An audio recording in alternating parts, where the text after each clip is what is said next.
How we doing?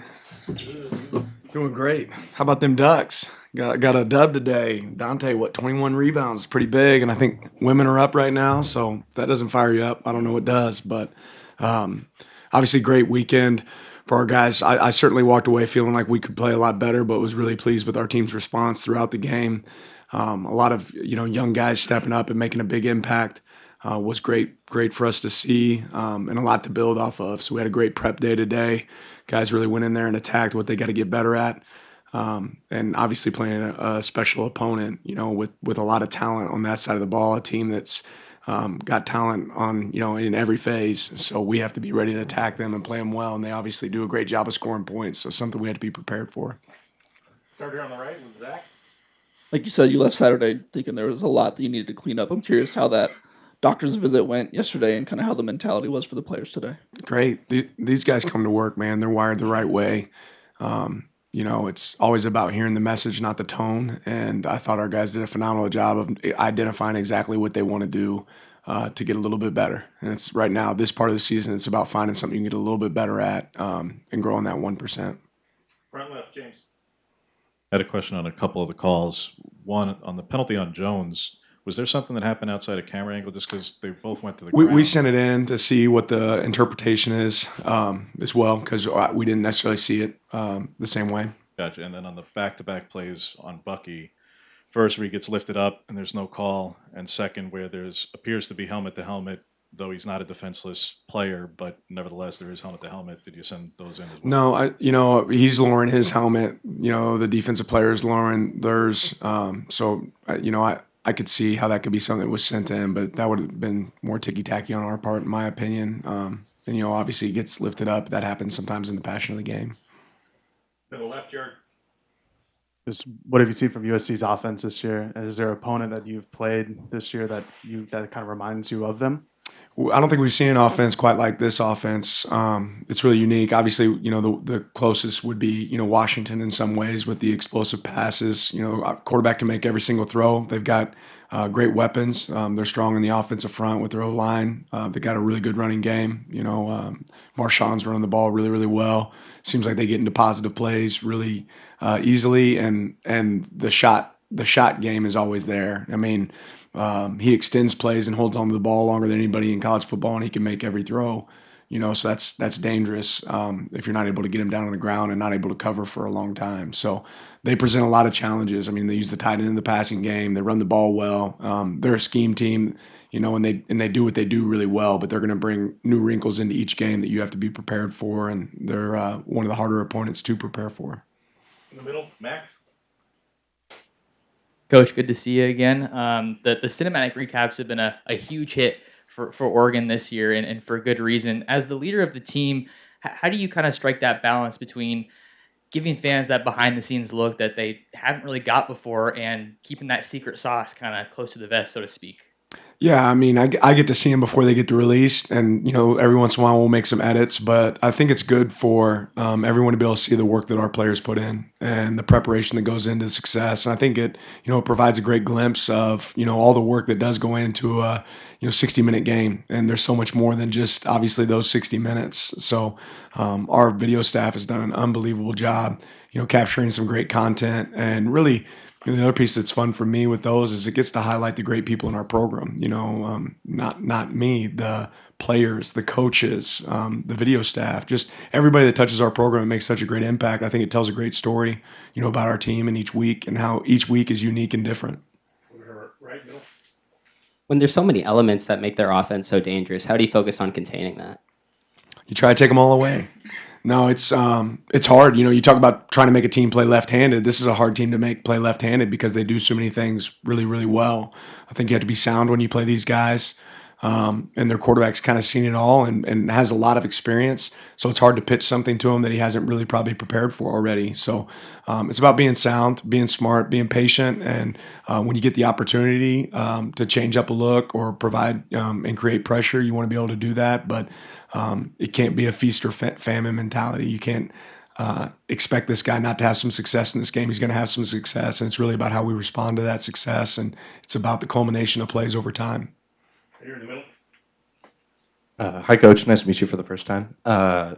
obviously addressing the elephant in the room of Caleb Williams. How do you game plan for an athlete as dynamic as that can just kind of work that magic from the quarterback position? Yeah, fortunate for us, we've played a lot of good quarterbacks this year. But Caleb is certainly a hard one to prepare for. One, because of his ability, as an athlete, he can run. He's got great speed. He's really strong in the lower body. He's a hard guy to get to the ground. But again, the prep is every day. It's the drill work we do. You have to do some particular drills throughout the week to really prep you for the difference of play for him and how he plays. Like I said, the holding the ball for long periods of time and being able to keep his eyes downfield to create explosive plays, that's one of the things that probably makes him most unique. And then the fact that you really can't outrun his arm, right? It doesn't matter how far the receivers are down the field. He's always got the ability to throw it and does a great job of that. So he's a tough one to prepare for. On the right, Zach. Really big recruiting opportunity for you this week. Obviously, you're going to have, looks like a lot of visitors out. Obviously, winning the game is step number one. It's the main goal. But how big of an opportunity is this for you guys? Yeah, it's going to be huge. It's huge for the atmosphere that our fans create. It's huge for how our team performs. Recruiting in these scenarios, you don't get to spend as much time with the recruits as you want because you're spending a lot of time preparing your team. But that will be a big piece of this weekend. Right next one, the UO hat. What were some things you saw from the film from Saturday's game that maybe you weren't thinking about right after the game was over on the sideline? I don't know if there was something that I wasn't thinking about in particular. It's probably a really good question. I just don't know that I can think of. I can't remember exactly what I was thinking about right after the game. I was probably a little pissed off, but I don't remember anything in particular. Right left, James. What does their change in defensive coordinator to an unknown play caller? And either way, they're not identifying them, but regardless, I don't believe either one's been a play caller before at this level. So how do you go about trying to prepare for a real unknown in that sense? Yeah, there's a lot of thoughts that kind of go into that, but Coach Odom's actually called it before when last time Oregon played against Oklahoma in the Alamo Bowl. So I think there'll be a lot of similarities to some of the stuff that they already do. I think that group will probably have some new wrinkles that we potentially haven't seen. But it all comes back to what football's all about, right? Tackling, blocking, right? Breaking tackles, making catches. So all those things are going to hold true. And we have to play to our identity. I hope when people watch this team, especially, really on both sides of the ball, you see an identity. And our identity has to hold true regardless of what scheme we see against us. All the way in the back, Nick. Non-USC related question, but you started off talking about basketball. I was just curious, what is your relationship with some of the other coaches? Doesn't have to be just necessarily basketball. And if you've taken any lessons from any of the other coaches. Yeah, I take a ton of lessons from all of them. Somebody actually asked me last week what makes Oregon so special. And it's funny, the day before I just got off the phone with Coach Altman, and he was just calling just to, hey, congrats so far in the season. Once you know we're cheering for you. I think that is so unique here. Coach Wass sent me a text earlier today, and he's down in the weight room getting his workout in. He's asking me where I'm at and told him I'm working. So there are so many coaches at this university and make this place so special. I think that speaks to the job that Rob Mullins has done as far as creating a culture in our athletic department where all of us want to spend time with each other. I got to see Casey. We went and did our walkthrough because of the rain over at Matthew Knight Arena. And the fact that we get to use that facility, even though we're not on the basketball team, I think that speaks to, the collaboration that exists in our program or at our university. But I have a great relationship with several coaches, and I get excited when I get to spend time around the coaches in our program, whether it's helping Missy out recruiting in softball. Like I want to do anything I can to help the program, and they do the exact same thing for us. I love it when I see coaches from other sports at our practices bouncing ideas off of each other and, ways that we can motivate our players and maximize their ability on the field. But that's something that to me is very unique to Oregon. I haven't experienced that really anywhere else that I've coached. And it's a really special situation here with the coaches that we have here. Middle left, Jared.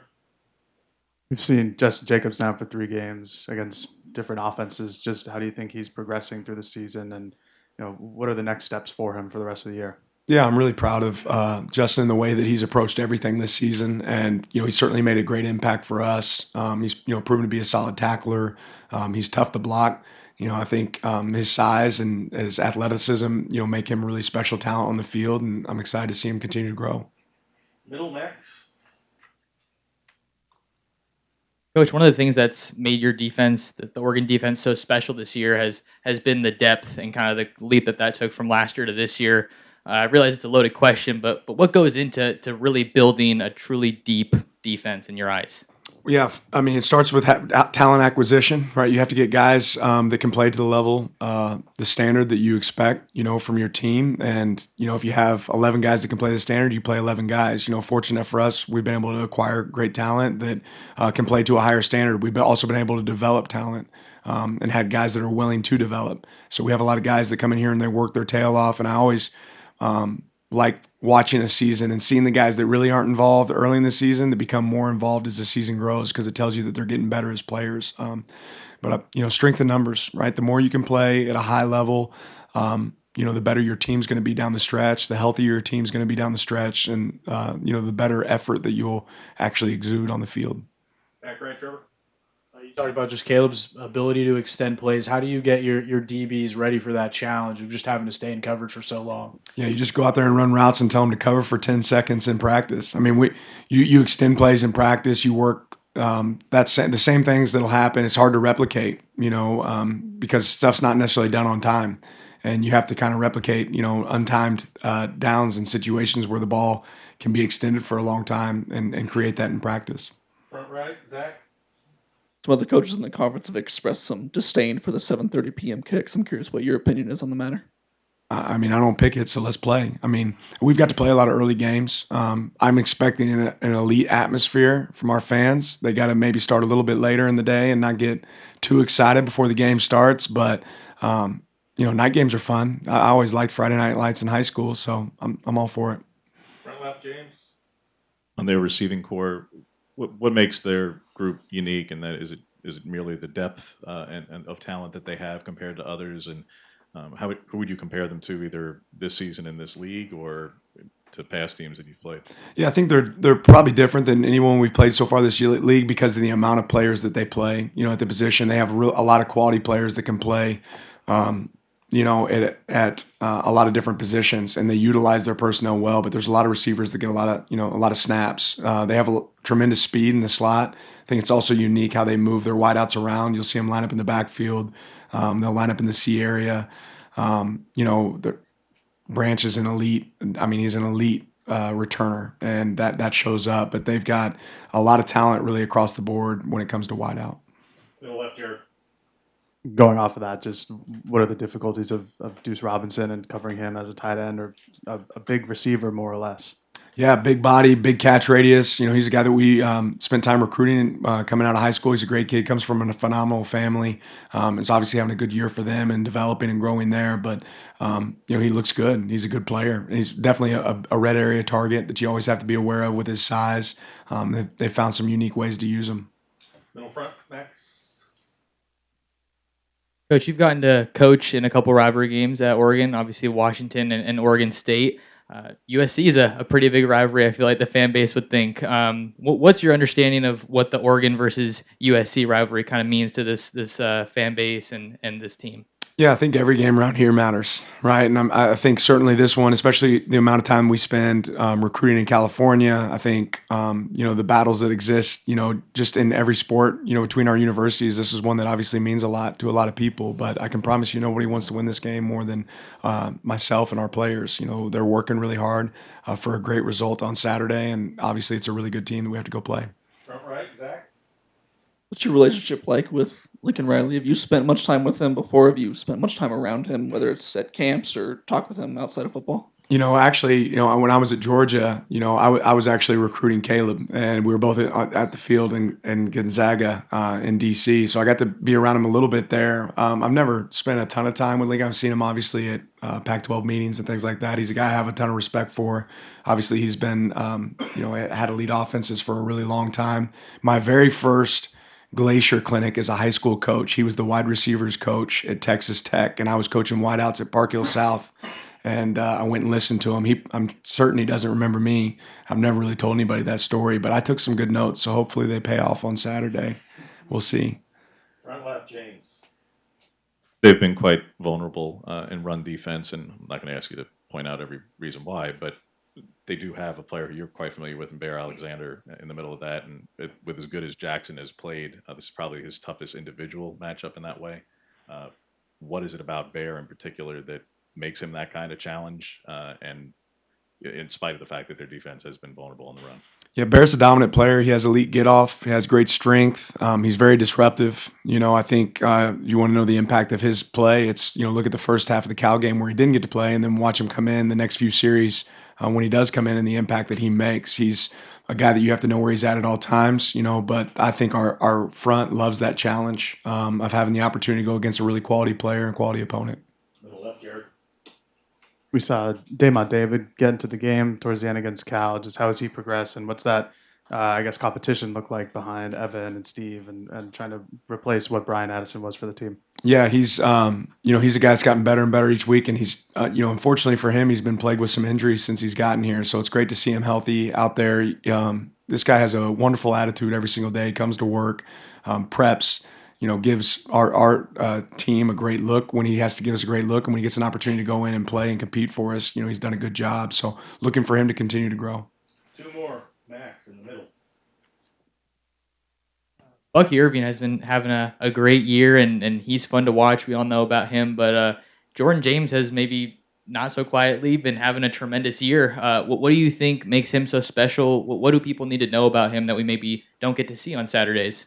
Yeah, I think the experience that Jordan has gotten has paid off, over time, and the plan that, our offensive staff had for him coming in and how he's continued to grow. I think he had some big catches out of the backfield.